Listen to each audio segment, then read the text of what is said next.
Hello, Brendan. Can I introduce Mackenzie Bolland? Nice to meet you. Welcome.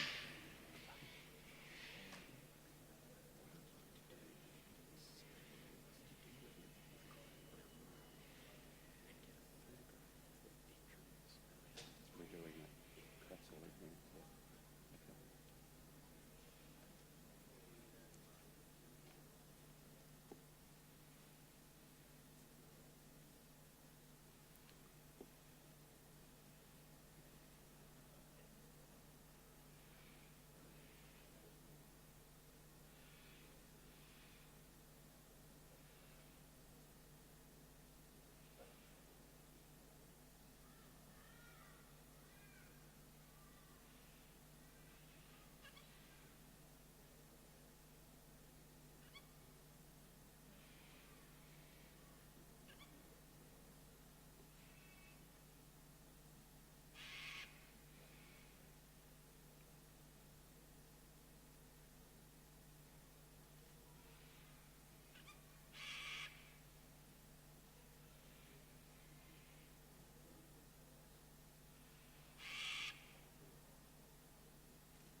Well, good evening, visitors.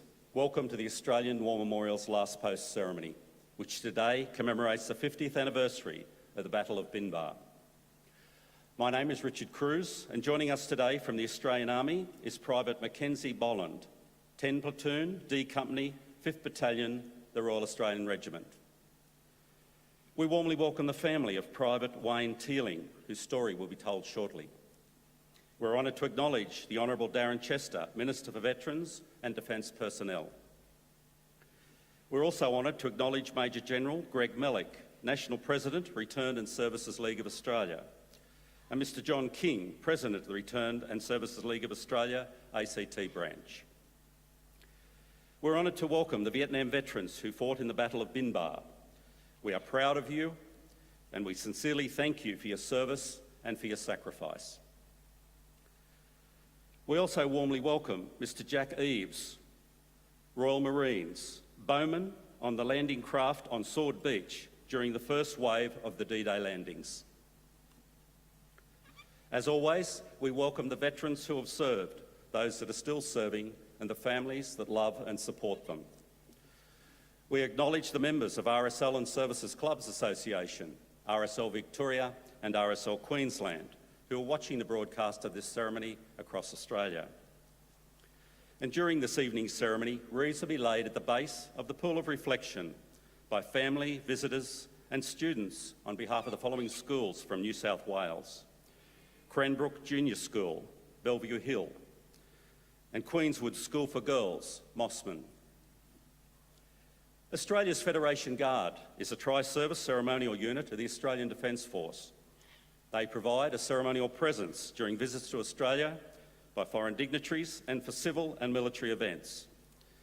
The Guard will now dismount the catapult party from the tomb of the unknown Australian soldier within the Hall of Memory.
To mark the 50th anniversary of the Battle of Binh, you will shortly see representatives from the Armour, Aviation, Infantry, Artillery and Engineer Corps who are parading a number of devices, often referred to as standards, guions, colours and banners, depending upon the corps they originate from.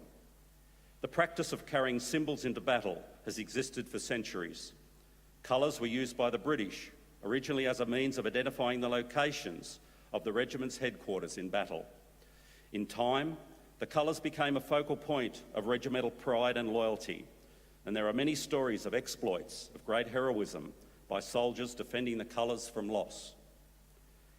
When battle honours were added to these devices, they became a record of the military achievements of a regiment and were held in higher esteem by members of the regiment. The consecration of these devices was seen to add religious significance to them, and through these devices, to the regiment and its duties.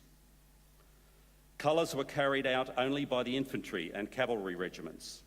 Other regiments that were responsible for skirmishing ahead of the major formations did not carry colours because they did not always wish their location to be known, and also because of the greater risk of loss of any colours to the enemy.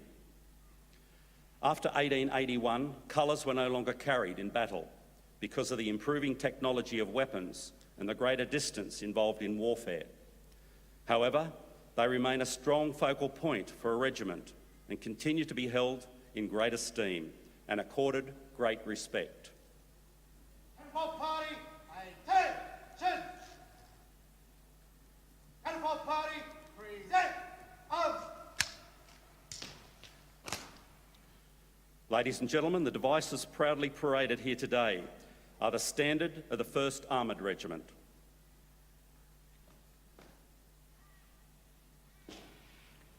Guion of the 3rd Cavalry Regiment.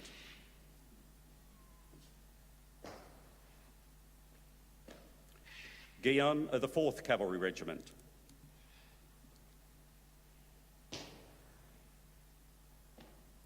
Guion of the 1st Aviation Regiment.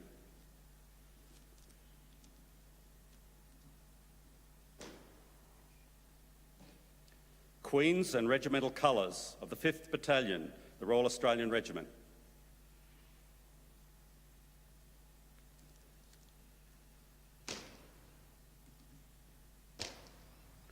The banner of Queen Elizabeth II, Royal Regiment of the Australian Artillery.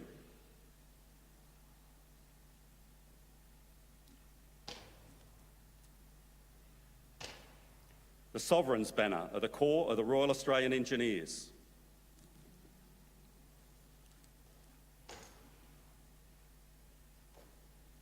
Catapult party, shoulder, arms! The battle honour Binh was awarded to the 1st Armoured Regiment, the 3rd Cavalry Regiment and the Royal Australian Regiment. Ladies and gentlemen, if you're able, I invite you all to please stand and join in singing the National Anthem. Catapult party, present, arms!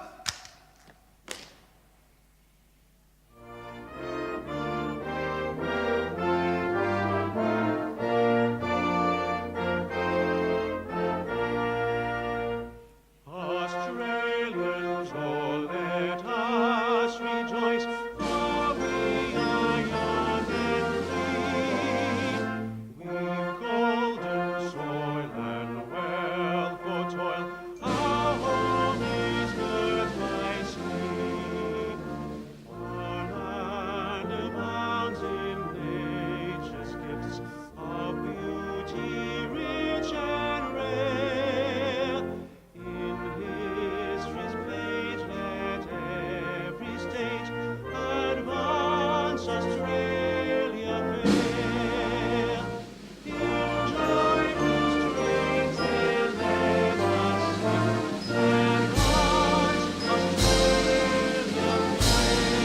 fair. Catapult party, shoulder, arms!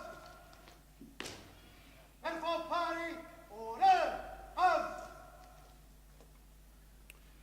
If you're able, please be seated. I would now like to invite Dr. Brendan Nelson, Director of the Australian War Memorial, to deliver an address.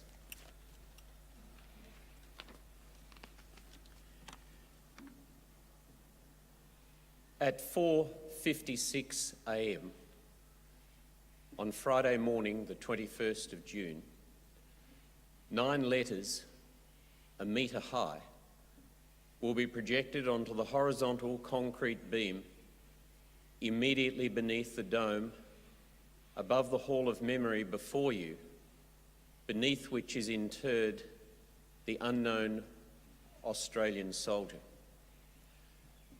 Those 9 letters will read a single name: Teeling, W.E. His name is being projected along with that of the other 520 Australians killed in the Vietnam War and the 102,000 men and women who've given their lives in our name in war, peacekeeping, disaster relief operations, projected for 2 reasons. Firstly, to remind us that we are Australians, that in the end there are some truths by which we live, and they are worth fighting to defend, politically, diplomatically, and sadly, at times, militarily.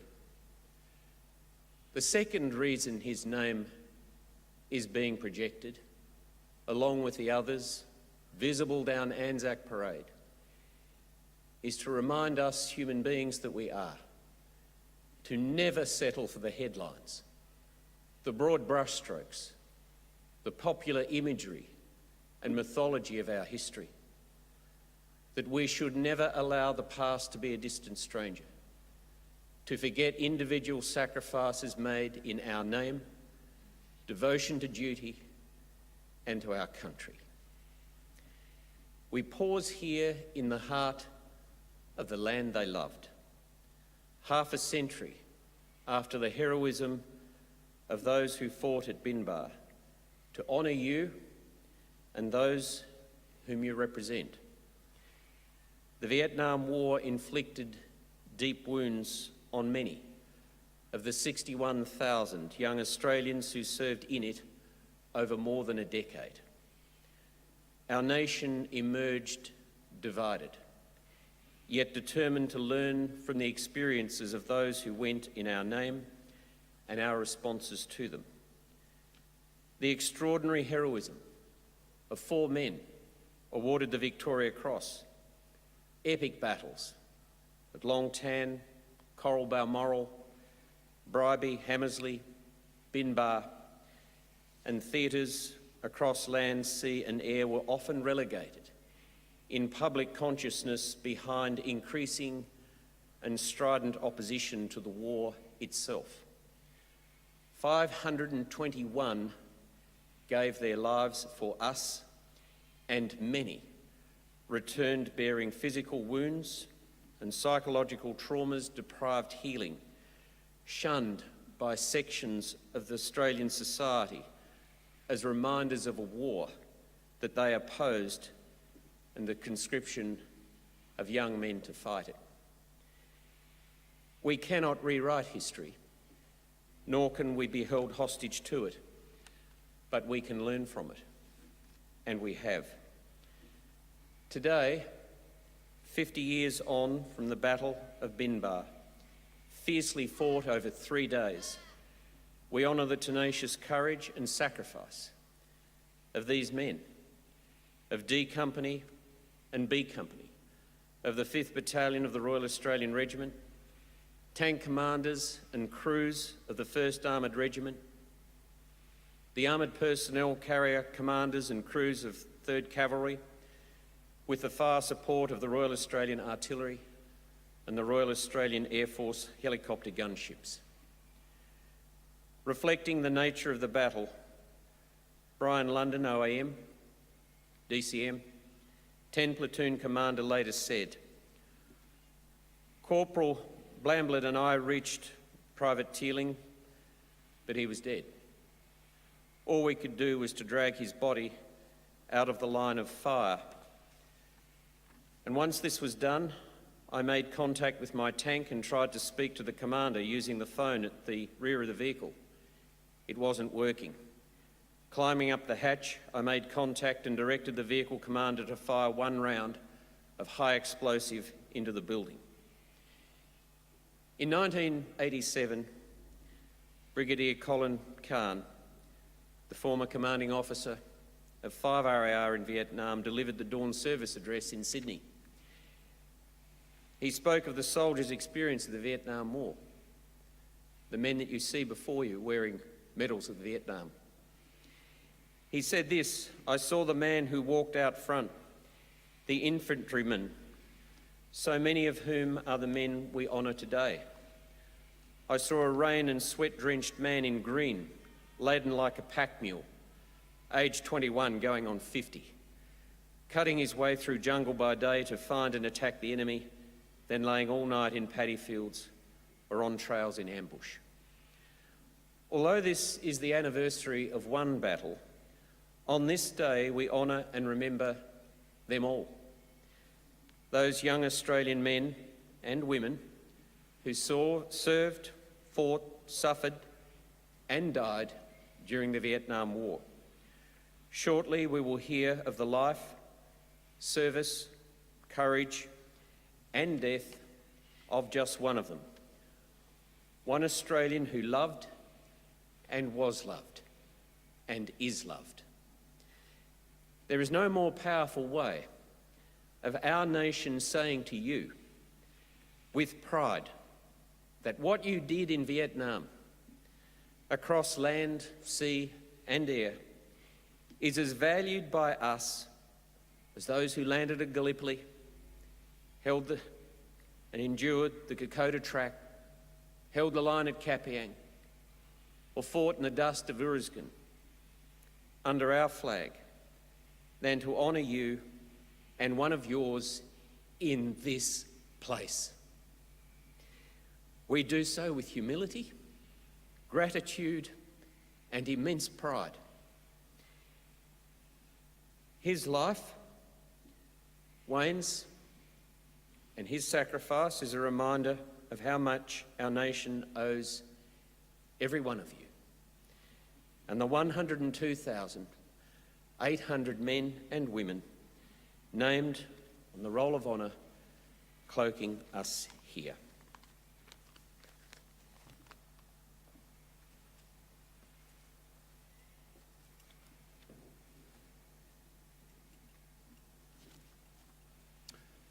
Thank you, Dr. Nelson.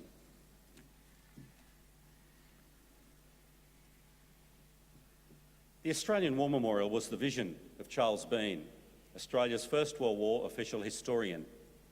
Binh landed with the Australian troops on Gallipoli and stayed with them at the front through to the end of the war.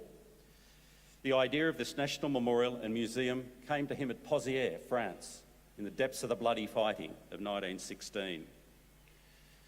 Bihn's idea was that this would be a place where families and friends could mourn their loved ones buried in faraway places. It would also be a place that could help all Australians understand what these men and women had endured and what they had done for us. Bihn's vision, to which we remain true, is best expressed as inscribed in the entrance to the memorial's galleries. Here is their spirit in the heart of the land they loved, and here we guard the record which they themselves made.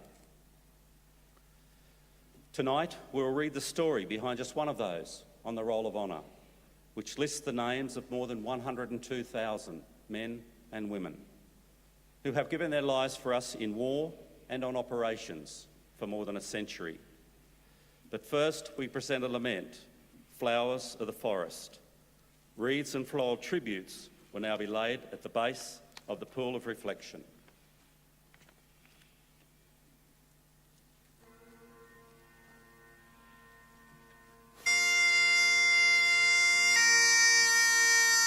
Wreaths and floral tributes will now be laid in the following order.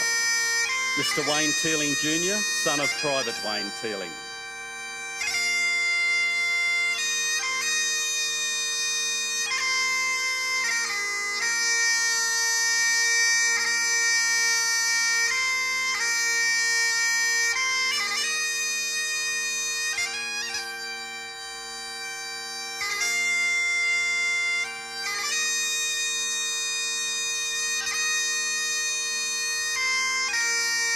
The Honourable Darren Chester, Minister for Veterans and Defence Personnel.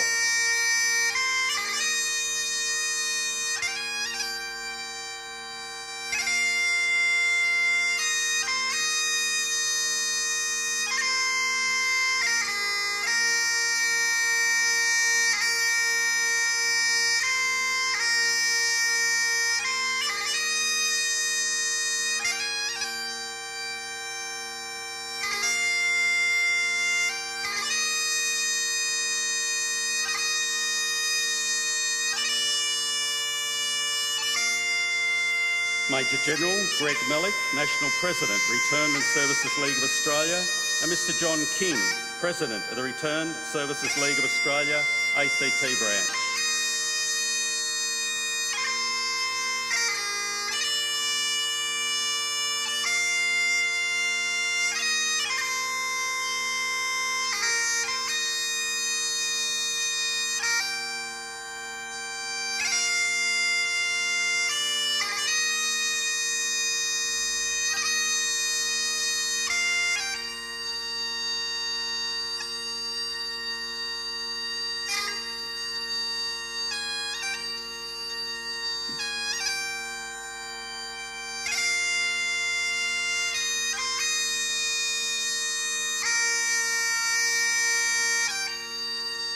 Brigadier Colin Khan, Commanding Officer of 5th Battalion, the Royal Australian Regiment, during the Battle of Binh.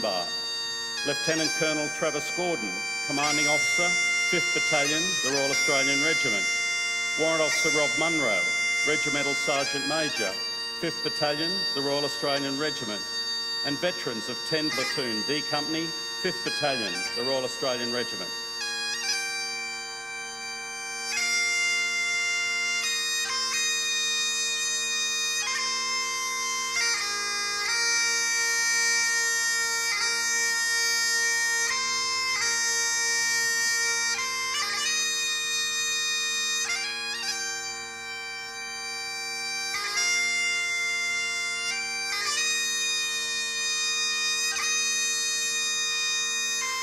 Major Ray De Vere, B Squadron, 3rd Cavalry Regiment, Royal Australian Army Corps, Armoured Corps, and Mr Noel McLaughlin, Chairman, Royal Australian Armoured Corps Corporation.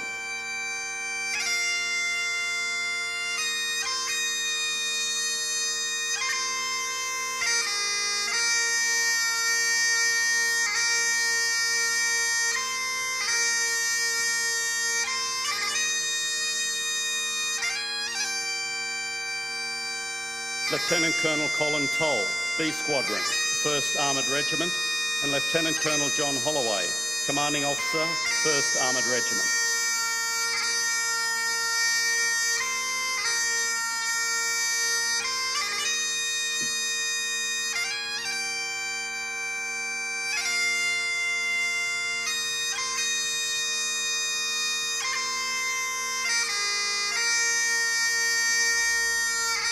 Mr David Goulet, President of the 105 Field Battery Royal Australian Artillery Association. Lieutenant Colonel Simon Hunter, Commanding Officer, 1 Field Regiment, Royal Australian Artillery. And Warrant Officer Brett Donaldson, Regimental Sergeant Major, 1 Field Regiment, Royal Australian Artillery.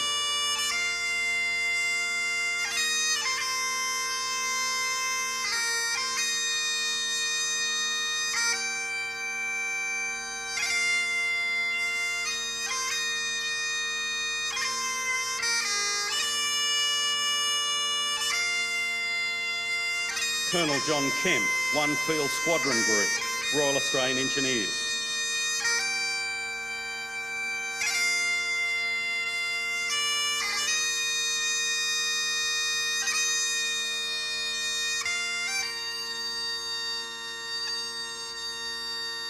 Mr David Moles and Mr Al Adamson, Gunship Bushranger, 9 Squadron, Royal Australian Air Force.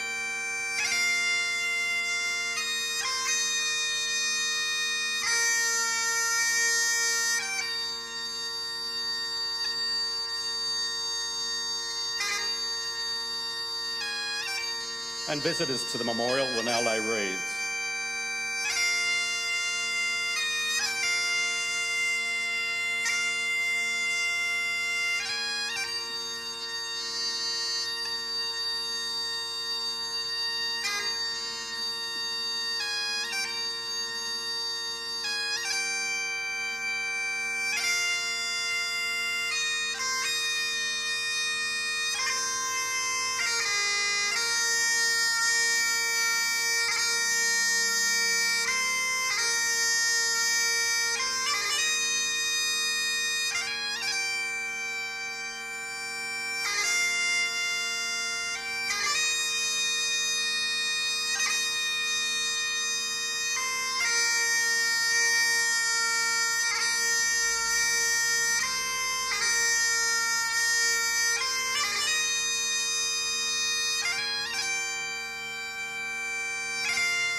Today, we remember and pay tribute to Private Wayne Edward Teeling. Wayne Teeling was born to William and Ethel Teeling of Bondi Junction, Sydney. He grew up in Bondi Junction and was always close with his older brother and younger sister. After the Teeling family was rocked by his son Deppard William, who was only 49, Ethel continued to bring up her children and later remarried. Growing up, Wayne attended Waverley Public School and went on to Wellington Street High School. He was a good student, completing subjects in maths, English, woodwork, metalwork, science, and biology. Though relatively too short in stature, he was an excellent sportsman who played representative rugby league and cricket for his school and enjoyed surfing. Wayne loved tinkering with all things mechanical. After leaving school at the end of the second year, he began an apprenticeship as a mechanic. However, his employer laid him off prior to completing his apprenticeship as he wanted to employ his own son. Wayne went on to work as a baker's assistant, but after 18 months, found a job as an assistant engineer in the envelope manufacturing factory. He had been in this role for 3 months when he received his call-up papers for national service. Wayne Teeling entered Kapuka for basic training on the 24th July 1968. In early October, he began infantry training. After completing his training, he was posted to Infantry Training Centre Reinforcement Wing. From a young age, Wayne and his siblings were friends with a young lady by the name of Carolyn. Wayne lost contact with her for a while, but in his late teens, they met again and began a relationship. Whenever he was able, Teeling would return home to catch up with his friends and family and spend time with Carolyn. They were married in January 1969, while he was home on Christmas stand-down leave. Teeling flew out of Sydney in the evening of 8th of May 1969 and arrived in Saigon the following day. He learned that Carolyn was pregnant and was overjoyed at the news he was going to be a father. Teeling was posted to the 5th Battalion, Royal Australian Regiment. On the 23rd of May, but it was not until the morning of the 6th of June that he became a member of 10 Platoon, D Company. With D Company suffering reduced manpower due to course in the postings, Teeling found his new platoon being led by Sergeant Brian London. D Company was the first Australian task force ready reaction company that day. Shortly after Teeling's arrival, the company received a notice to move to the village of Binh after being notified 2 Australian armoured vehicles had been attacked as they drove past the village. At 10 a.m, D Company, mounted armoured personnel carriers and escorted by Centurion tanks, left Nuridat for Binh, arriving half an hour later. After some preparatory fire from Royal Australian Air Force helicopter gunships, D Company, along with Centurion tank and APC support, began their advance into the village from the east. Fighting was heavy, forcing D Company platoons to break up into smaller teams to clear the houses as they advanced. After reaching the centre of the village, D Company was forced to retire to the south and out of the village. Further preparatory fire by Australian gunships hit the village to assist the men of D Company in the next attack. As 10 Platoon neared the first line houses, they again came under fire. Teeling was shot in the head and neck and was killed instantly. Sergeant London and another comrade ran to his aid, but they found him already dead. They dragged his body at a line of fire and continued on clearing houses. Teeling's body was repatriated to Australia. He was laid to rest with full military honours in the Botany General Cemetery in Sydney on the 18th of June 1969. He was 21 years old. and he is survived by his son Wayne, who was born after his father's death. Teeling's name is listed on the Roll of Honour on my left, along with 521 others who died as a result of their service during the Vietnam War. His photograph is displayed today beside the pool of reflection. This is but one of many stories of service and sacrifice told here at the Australian War Memorial. We now remember Private Wayne Edward Teeling, who gave his life for us, for our freedom, and in hope of a better world.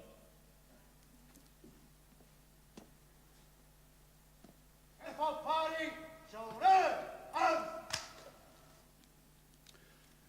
If you're able, please stand for the reading of the ode and the sounding of the last post.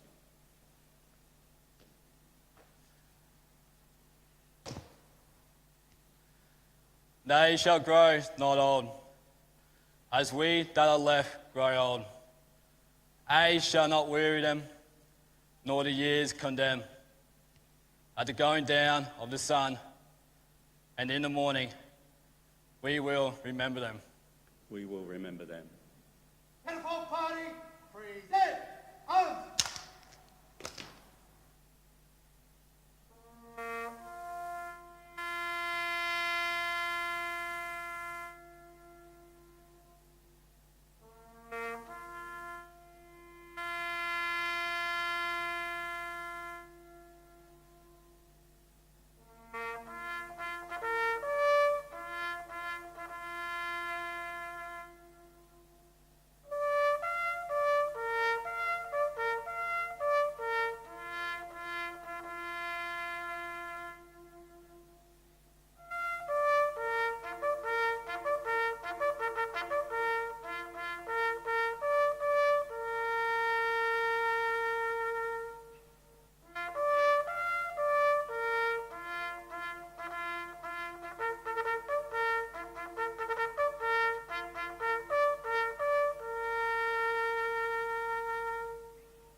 Lest we forget.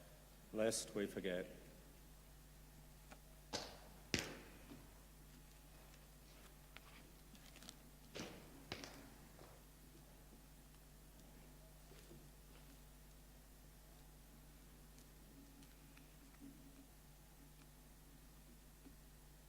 Uniform Party, in words, time.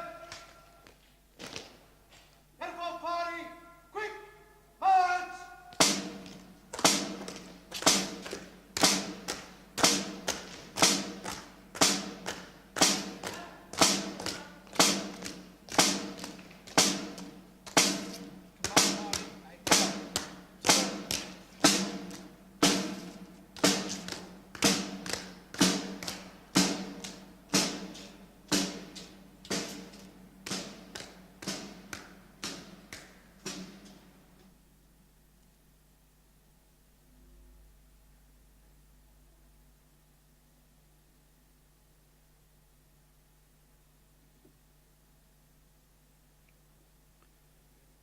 We leave you this evening with the words of the memorial's founder, Charles Binh. Many a man lying out there at Poziere or in the low scrub at Gallipoli with his poor, tired senses barely working through the fever of his brain has thought in his last moments, well, it's over. But in Australia, they will be proud of this. Ladies and gentlemen, girls and boys, that concludes this evening's last post ceremony. I do ask that the Binh veterans and their families remain in the commemorative area, please. To all our other visitors, we thank you for visiting the Australian War Memorial and wish you all a very good evening. Could you please follow the directions of memorial staff as you exit the building?